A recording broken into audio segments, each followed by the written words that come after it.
I know that it is it's graduation time, and actually, has anybody been to a graduation already in here thus far?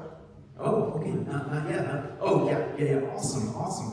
So, the purpose of a graduation is to recognize that you've completed your studies, right? And it's proof that you've mastered the materials and you're ready to move on to the next step, right? You've matured enough to move forward. At least in theory, that's what it's supposed to be about. And so it's a good indicator of where you are in life. And so this passage that we read this morning, it's sort of like James's graduation speech. It gives you sort of a checklist of some of the things to look for to see how wise and mature in the spirit you really are. And so, I don't know if you ever asked yourself, do you ever ask yourself, hey, I wonder how I'm doing with God? I wonder how I'm doing with God. Is he pleased with where I am? Right? Or am I making the grade, spiritually speaking? Right? And so, if you've asked those questions before of yourself, you should actually be really, really happy, because that's a good sign. It's a good sign that you actually care about whether you're maturing spiritually or not. It's the people that don't care, they're the ones that have to worry, right? Just like the kids that maybe don't take their academics health seriously, why they should worry, that's the same sort of idea, right? Because they're not thinking about their future. They're not thinking about their future. And people who don't plan for their future, oh boy, watch out, your life is going to be very, very difficult. And so actually the children's sermon that I shared this morning up at Guitar Strings was actually inspired by this graduation speech that Eric Church gave at the University of North Carolina this past May. And, it's actually really, really good. Eric Brownell had shared it with me because I think it was an Eric sharing words of wisdom, and he thought, all right, this is going to make me look really, really cool. It did, because it was awesome. And so it had a lot of really good truths in it. So I highly, highly recommend checking it out if you get the chance. But seeing how it's graduation season, right? That means that it's also graduation speech season. Now, has anyone here had to give a good or heard a good graduation speech? I know I have. There's a lot of good ones out there. A good bit of advice to graduates. Has anybody here given a graduation speech? No. Okay. A couple there. All right. I'm starting to realize what's going on here, right? Most of you guys were all the popular kids that picked on the really, really smart kids, right? The valedictorian shoving them into the lockers and putting pick me signs on their back. Okay, I know what's going on, right? That's really what's going on. Actually, I'm secretly really, really happy that there aren't many of you guys that said it, because then I didn't have to do that whole I was afraid that in my head I was going to be too surprised, oh, and it'd be oh no, they're going to think I think they're dumb or something like that. That I'm that surprised that you could have given a speech at a graduation or anything like that, right? And I didn't want to do that. So thank you to everybody for not trying hard enough in school. Just kidding. Just kidding, right? Just kidding, of course, right?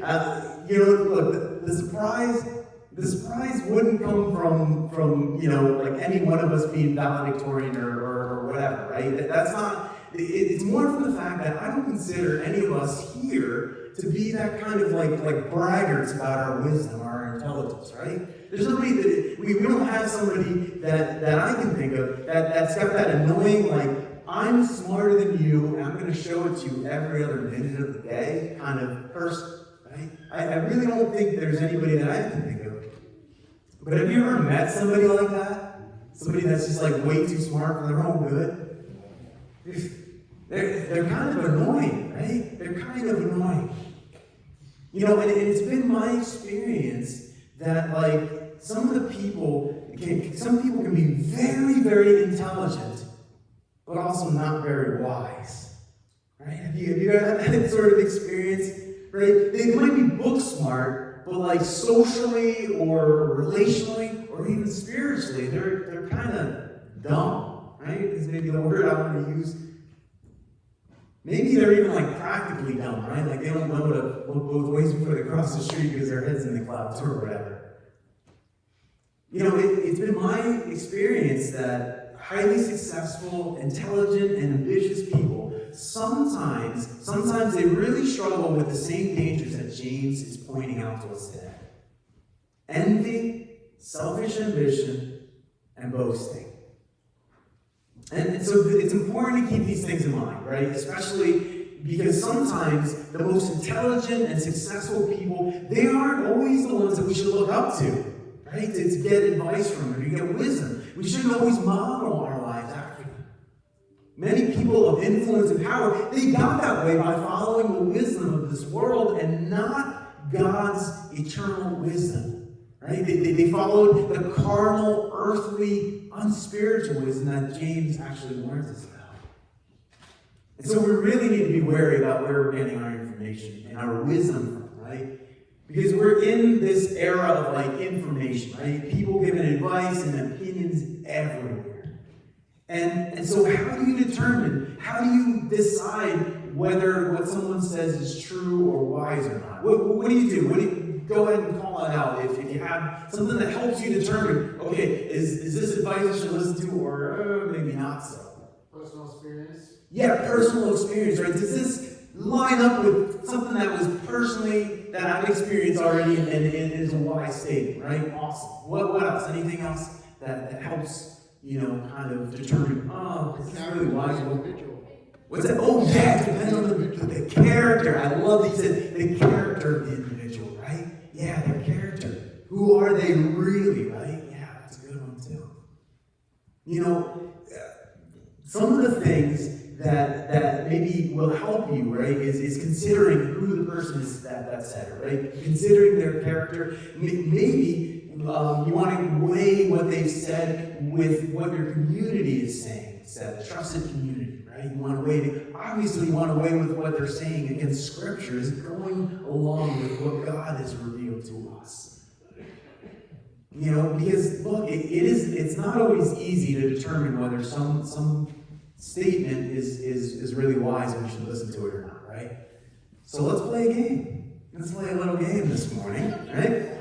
And the game is this. I'm going to put some words of wisdom on the screen, right? And the first thing you're going to do, and look, these words of wisdom have been said by either famous or infamous people, right?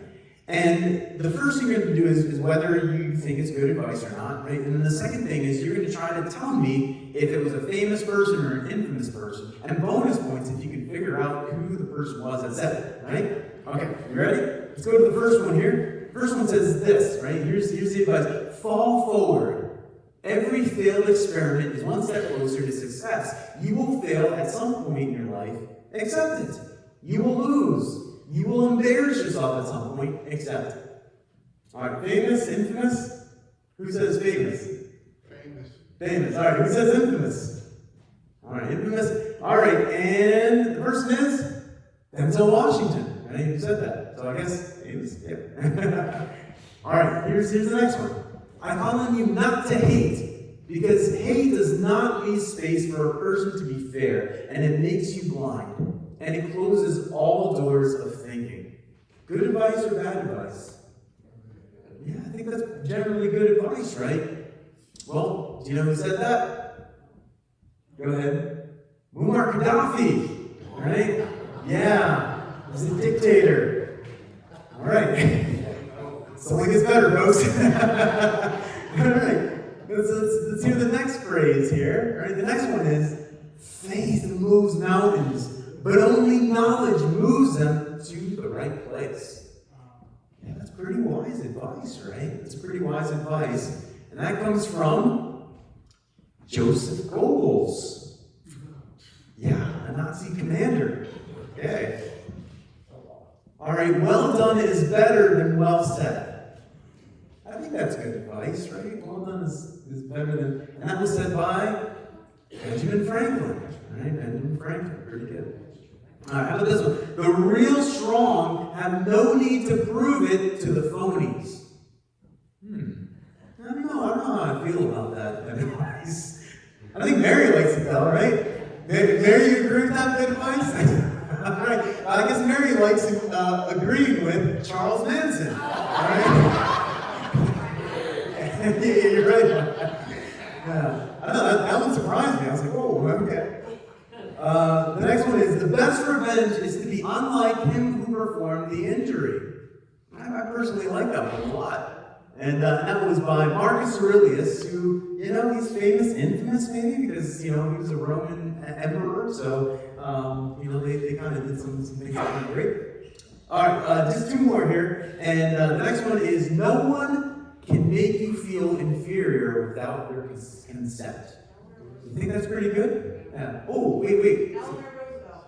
Nice, Kim, you are correct. That is Eleanor Roosevelt, who said, no one can make you feel inferior without your consent.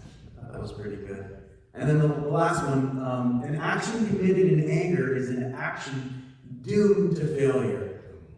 Good advice, bad advice, infamous, famous? Well, that was said by none other than Genghis Khan, who was known to be really good with his anger, so much so to the tune of probably killing 20 to 40 million people. I almost went with a Sith Lord quote up there too for you, but I know. I miss 100% of the shots you don't take, right? Well, hopefully this exercise is going to help you to see that anyone can say something intelligent, right? Anyone can say something witty. But true godly wisdom goes deeper than that. James argues that true wisdom is going to be life-giving for everybody involved, right? True wisdom helps everybody to win. Now, recently, Lydia and I, we were watching the World Relay Championships, and this was for track and field. And I was reminded of those teams as I read this passage this week, right? The whole point of a relay race is you work together as a team and you pass the baton so that each racer can complete their lap in the fastest amount of time possible, right? And so it takes a lot of coordination, it takes a lot of communication, it takes a lot of humility and wisdom in order to succeed. There really is no room for envy or selfish ambition because it's a team sport. It's a team sport, right? So imagine being on the relay team, but I don't trust any of my teammates, right? I don't trust any of them. So I decide I'm going to run every single lap. I'm running every single leg. You think we're going to win? No, right? It's craziness. I don't care if you're as fast as Aaron. You're not going to win. Or how about this? How about imagine the coach chooses a runner and I don't like them, right? Oh, I just don't like that runner. We don't get along. And so I refuse to pass the baton to them. I refuse to receive it from them. Maybe I refuse to run at all. Do we win the race? No, of course not, right? It would be impossible for us. We would lose because it's a team sport. It's a team sport. And so the problem of the wisdom of the world, the wisdom of this world, is that it makes you believe that life is not a team sport. That's the problem with the wisdom of the world. It makes you believe that life is not a team sport. And that the only way that you can really win is by having selfish ambition. Selfish ambition, right? Notice that James doesn't just say ambition, right? He doesn't say ambition, like ambition is not the problem, right? Because I'll say apathy, laziness, those are definitely things that the Bible speaks out against, right? It speaks out, and that's a conversation maybe for another Sunday, right? I'm just going to switch this microphone here, Justin. Just want to make sure you guys can hear me, right? Yeah, okay. So ambition, right? Ambition is not the problem. He says it's selfish ambition that's the problem, right? You can still have desires, right? Those are good, right? We're not talking about, we're not Buddhists here, right? We're just trying to cut out all sort of, desire and wants that we have in our life. That's not it. But it's selfish ambition. Selfish. Well, what is that? What is selfish ambition? Well, in verse 15, he describes it as earthly, unspiritual of the devil, right? And so what he's saying is when we measure our success, when our success is measured by worldly standards only, and not by God's eternal standards, then it's bound to cause chaos and it's bound to cause disorder, right? So instead of following godly instincts and desires, it more closely resembles like that uncontrolled passion of an animal's prey drive. You know, I witnessed our dog Nike one time chase a squirrel. She chased after a squirrel so passionately that she actually started jumping and clawing onto the tree. I've never seen her do that, either before that moment or after, so she really wanted that squirrel. I don't know what it was about that squirrel. But look, here's the thing. She was never going to catch that squirrel, right? There was no way she was going to be able to figure out how to climb up that tree. But that didn't stop her. That didn't stop her from wearing herself out trying to chase after this thing that she wasn't going to get. And that's exactly how worldly wisdom is. Right? It has you chasing things that you're never really going to catch and then wearing yourself out because and it has you chasing things that really don't matter because they don't have eternal significance behind them. You know, worldly wisdom says, oh, okay, wait, you can't buy your kids a $70 shirt? Failure. You're a failure, right? You can't buy them a big enough, oh, too bad, you fail. You know, biblical wisdom says, hey, teach your kids to follow and fear the Lord. Because they're going to need his help long after that shirt is gone, long after it's not popular anymore. You know, worldly wisdom says to you, as long as you love your kids, you're a good parent. That's it, right? That's worldly wisdom. Biblical wisdom says, commit yourself to your spouse most and love them, and that's how you are a good parent. Worldly wisdom says that, well, you can't have a fulfilling life if you don't have that physical chemistry with your spouse, right? If you can't find somebody that satisfies you that way, then forget it. You know, go find somebody else. Find somebody that will. What godly wisdom says, no, you commit, you submit, and you love sacrificially. And oh my goodness, how romance explodes. Worldly wisdom says, look, the poor people are just leeches. They're just leeches. It's their fault that they're in that situation. But godly mercy, and he mentions it in verse 17, godly mercy that is mentioned there, it means that even when it's the person's fault, even when it's their own fault, we act to bring them and help them out of that trouble, because that is what God did with us. Selfish ambition, it makes you believe that you have to set up situations where it's heads I win and tails you lose. That's what worldly and selfish ambition will do. And you know what? There are some outcomes when we have envy and selfish ambition in our lives. There are terrible things that happen, and one of the terrible things that happens, for one, they kill your prayer life. Envy and selfish ambition will kill your prayer life. You know, if you start to see others as just obstacles and getting in the way of what you want, there is no way you're going to be praying for them. There's just no way, right? You know, at least you're not praying for their well-being. You might be praying, Lord, can you take this person out? Lord, please hurt them, right? And your prayer life also suffers because when you have selfish ambition, right, it just focuses on your passions, right? The things that you want and your desires, and not God's will. Not God's will, right? So sometimes we think that, like, prayer is like giving God our marching orders, right? Or giving God his marching orders. All right, here you go, God. Go ahead and get to work. Oh, by the way, if you could have that done before the weekend's over, that'd be great. Go right ahead. You know, when in reality, one of the main functions of prayer is to align our hearts and our will with God's, right? His desires becoming our desires, right? I think so many times we think of prayer as like, okay, how can I get God to do what I want him to do? I've done it. Like, don't think that I'm up here to say, all right, you sinners, you know, you're not praying right or whatever. No, I've done it all the time. I'm like, all right, God, here's my list. Here's my list. You know, when our desires are above his will, we run into problems. We run into problems over and over again. You know, this is why some people actually turn away from God. They turn away from God because, they're praying about something happening in their lives. And when it doesn't happen, they get mad at God and then they stop believing. They treat God like he's Amazon or something, right? Well, I ordered this today. Why isn't it here yet? But that's not faith. That's not faith, right?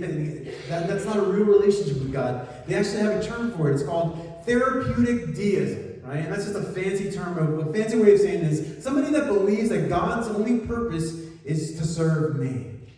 God's only here because, he needs to help me when I got things that are tough in my life, right? And so the second bad outcome that comes from having envy and greed and envy and selfish ambition in our hearts is that they bring chaos, they bring fights and quarrels, right? Selfish ambition it asks itself, like, how can I cheat the system? Right? The heads I win, tails you lose sort of mentality, right? How can I benefit myself at the expense of others? I love this quote from Oscar Wilde. I didn't think I'd be sharing something from Oscar Wilde on a Sunday morning, but he wrote this: selfishness is not living as one wishes to live. It is asking others to live as one wishes to live. But here's the difference, right? Here's the difference of godly wisdom. Godly wisdom is considerate. It looks to bless as many as possible, so that we can all flourish, right? Because life is a team sport. It is. And the solution then is this true wisdom that the Spirit of God imparts on us. They're in us, right? It's pure, peace-loving, considerate, submissive, full of mercy and good fruit, impartial and sincere. Gosh, what beautiful things those are, right? How beautiful those things are that become the true wisdom of God in our lives. That wonderful fruit that actually makes me think of our garden. Now, did you guys notice our garden on the way in? Okay, I know some people didn't, but on the way out, go ahead and look towards the parsonage, and you'll see our garden that we just planted there. It's so funny. It's so funny because we had talked about planting a garden for a little while, but I think that God had us planted right there for a reason. That as we're walking out, as we're walking into the church, it's easy to see and access, right? Church, I think God had us plant that garden there as a reminder for all of us. For all of us, right? But Lydia and I, this is our first attempt at a real garden, right? And so we can't brag if anything grows. Like, we literally can't brag if anything grows. And we realize that we did nothing of this whole process of setting that up alone. Nothing at all, right? It was literally a collaboration with so many people in our church family and people in our lives. Maddie was the first one that got us even thinking about, like, hey, what's the possibility of doing something there? And then she drew out some ways that we could set up the garden, right? So that already got us kind of excited and thinking in that direction. Carl and Lorraine, they helped us by picking up, the planters and then also kind of actually, I think I have a picture right there. Yeah. So Carl went and I thought that I was going to have to go pick up that soil in my car, my little Civic hatchback, right? There's no way I was going to pick up all that soil in my car. It would have ruined our car, for one thing, right? And then Carl was helping us to fill those planters that we got, right? Joanna and Matt are next door neighbors, and they've come on Sunday morning sometimes. They, shared some of their advice with us. They let us use some of their tomato cages, and so we're going to get to grow our tomatoes in a safe way because of them. Lydia's church is going to surprise her today with another one of those planters. They called me up and were asking information about it. So she's going to be surprised. She's going to come home. I'm going to have to build another one of these things. It's going to be a lot of fun, right? And then Chuck from From the veterans group, he gave us so many plants. Most of the plants that are in there are ones that we got from him. And then, of course, Sherm's manure, right? Okay, it's been 3 weeks in a row that I talked about Sherm's manure. I think we've had enough of that, right? Look, whatever we harvest, though, whatever we harvest and we get from that, there's going to be no bragging on our part, except the bragging about our community, except the bragging about our church, because we know that will be us. That will be us. Man, may our garden be a reminder to every single one of us, as we walk in, as we walk out, may it be a reminder that our church and our village are coming together. Our society is hungry for collaboration. So hungry for it. We are tired of division, right? There's no hunger for selfish ambition and envy. Is there? Right? There's not like, you know what we could use up more? Yeah, let's have more people that are selfish, right? Let's have more people that are envious of each other and are angry all the time. Yeah, that's what we need more of. No, nobody would say that. We've got enough of that, and we've had enough of that. Right? We're through with that. What if we could go back? What if we could go back to what I think was something from our history, right? That godly wisdom from the past. The godly wisdom, one that seeks to harvest righteousness by planting peace. Harvesting righteousness by planting peace. That's kind of a strange thing, right? I know it's strange because it sounds like, wait a minute, we're planting apple seeds and then we're getting oranges instead, right? How do you plant peace and then get righteousness as a result, right? And I think what happens is when we hear righteousness, when we hear the word righteousness, we think it usually means like obeying God's laws and then doing the right thing, right? And it does mean that, right? It means all of that. But more often than not, in biblical context, when you see the word righteousness, it means about how you treat your neighbor and the people around you like God treats you. That's righteousness. It's about relationships, right? It's a relational thing. Righteousness has to deal with how you're treating your family members, how you're treating your neighbors, your co-workers, your church family, everybody. Are we doing it in God-honoring ways? And so we can see how then planting peace leads to then a harvest of righteousness. You know, I learned something on the trolley ride. I always learned something really awesome on the trolley ride during the Historical Society Day. And on this one, I realized as we're heading to up to the battlefield on there, an interesting piece of trivia.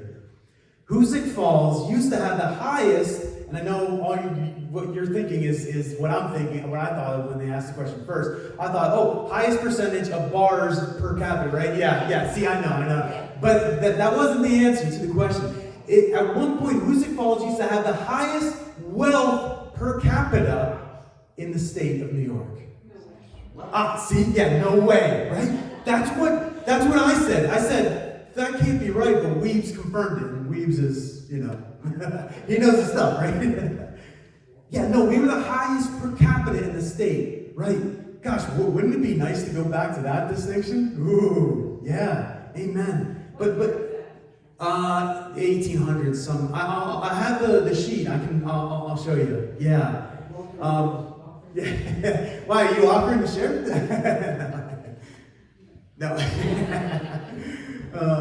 But it would be nice to go back to that to say, you know what this tells me, right? And look, I don't know if this is actually the case, but as I was thinking about it, I think maybe it was somewhat true. That tells me that everyone was sharing the wealth. That everybody was sharing the wealth. That even the lowest employee, the lowest worker on the totem pole was at least getting paid well as well. Perhaps it means that even the most wealthy among the residents, they weren't so ambitious as to not care about those at the bottom. And because of that, they were all able to flourish. I don't know if it's true or not. Gosh, but I learned this with the garden this week too. Joanna told me that to plant the basil with the tomatoes and the tomatoes with the basil, because the basil will do well and so will the tomatoes. That there are certain plants, right? It's important to put certain plants together. Some plants grow better together. Now, I could be wrong about this, but what if we were like that, church? What if we were like that?